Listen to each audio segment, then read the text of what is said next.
Alright, so here's a little quick video. One thing that tends to come up is the idea of having to sort of keep at it in some way, keep looking, keep asking who am I, keep listening to podcasts, keep watching some other video, keep at this whole thing until it's clear. Keep confirming your nature repeatedly. Do something that works over and over until it's clear. And that may be the case, that sort of thing may happen. So during the search, it seemed like I did certain things that confirmed this, looking deeply into myself, staring into my emotions, staring into my mind, or resting as awareness. And all these certain things seem to have happened, and asking who am I, and other things. Of course, the real sort of key to this is seeing that all of that is just more appearance, just more show. The idea of having to implement a practice, the idea of having to sort of stabilize in awareness or get good at seeing what I am and seeing through certain patterns and all that sort of thing. The stuff that suggests sort of volition and a self that can choose this or that and do one or the other. See, the root trouble is always the idea that I'm identified as this self, because my real nature has to be clear first. So, in seeing that I am that which never changes or moves, it's impossible to take the stance as a doer, a practicer, someone who would come sort of up and then have to have a program, usually by a well-meaning person who isn't clear on who they are. So it's really a matter of seeing first and foremost that this, it's pretty dark, the background is unchanging and without quality in a way. And then the foreground is sort of this notion of a person or a self. So it's kind of like, the image right here. If you close your eyes, it's just changeless, it's just awareness in which things happen, and then the same applies to when the eyes are open, except that there seems to be more diverse content. But it's really just seeing, first and foremost, that this beingness is what I am. And then this other secondary, I like the way John Wheeler talks about it, the idea that the deconstruction of the me and that sort of thing is a secondary issue. Because if I'm clear about what I am, then it becomes evident already that this apparent me is, again, just an appearance. So it doesn't have that same desperation of trying to practice, because it's seen that the one that would try to practice is, again, only an appearance. But if I've taken my stance as that sort of shaky entity, then of course, I'm going to try to prop it up and make sure that I'm meditating properly and having to go into something deeper, and all of which is conceptual. How deep do you have to go in to be the ocean? If you're already the ocean, it's not like you're standing as a wave or standing above the ocean trying to sort of go into it. You are already that. See, it's just seeing what the truth of the starting point is, in a way. If the starting point doesn't even arise, because you are already you could say you are the alpha and the omega, so you are where you start from and you are where you would end.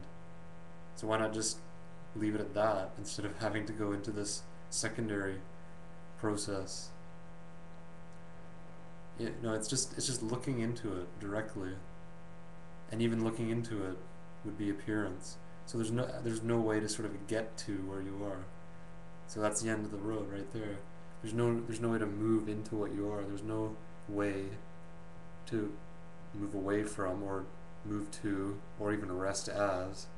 There's no way to do anything with what you are, because there isn't anyone separate from that to sort of turn around and like look into it. Like if I were to turn around and try to face the emptiness behind, it's like, well, where's the separation? Where's any actual edges? There's space and appearance, but they're one and the same. It's the same light. You know, the image of the body, mind, and the screen itself are of one light.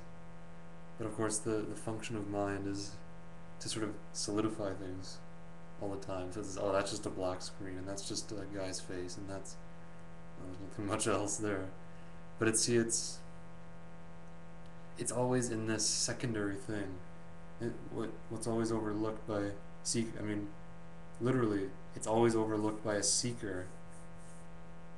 The true nature is always overlooked because there wouldn't be a seeker if that nature was seen clearly. There could not be a seeker because there isn't really a seeker anyway. It's just concepts arising. Really, it sounds because people are really quite sure that they are seekers, right? I must be a seeker. You know, he was a seeker and now he's not a seeker. But so I'm a seeker, and then eventually I will be a finder, or I will whatever disappear, or I will this. But see, we can cut away all of that right now, and seeing that you are already whatever, you know, we've called it awareness, the being that doesn't change, or the peace. So if that's already the case, which it is, which can be confirmed right now, then the whole issue is moot, as you know, as I've said, and it's confirmed in experience. You know, it's not confirmed as a theory. It's not an ism. If it were an ism, it could be disproved. This can't be refuted in a sense because it's not based in any mind activity. It's not coming out of a sense of a doctrine that fights against another doctrine, or it's not coming out of a perspective that I have and I'm arguing against some other perspective. It's just not like that. It's all encompassing, it's all inclusive. And the source of that is what you are right now. Like right now. We're not talking about the now that we think about, right? Like if you read The Power of Now, it's not saying, you know, practice this and eventually you'll get it. You know, who's looking for enlightenment in the future anyway, and what would that look like? And for who? I mean, who would become enlightened in any sense? And also, who sees anything as a means to an end? So who am I that sees this stuff as a means to an end? Who am I that sees all of this YouTubing and, you know, whatever other stuff in the name of spirituality we do? Who actually is there anyway? See, if it's looked into directly, the game's over. So why do I need a next thing? Why do I need that next video? Why do I need the next session of meditation? Well, who's the I that needs it? And what's aware all the time? It seems very heavy, doesn't it? It's very heavy for the seeker. It seems like there's always this, it's like being weighed down. It's a heavy head. You know, I'm just kind of plodding through, trying to just sort of make ends meet or get through my mundane life so I can get back to my spiritual life or something. None of that's real. You are that in which all the crazy stuff plays out. And it may have to play out. Who knows? There's no way to predict anything. You are the unpredictable isness right now. The awareness that is always. It doesn't, well, yeah, it doesn't do this. This is all that fluctuation is, again, appearance. It doesn't do. You've never done anything.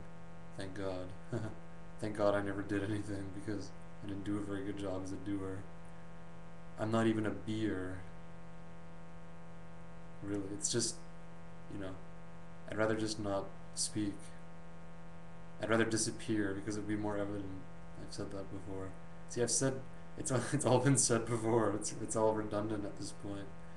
What you are is not redundant. It's ever fresh. And, well, you know, I can't explain it, but you know it. Thank you.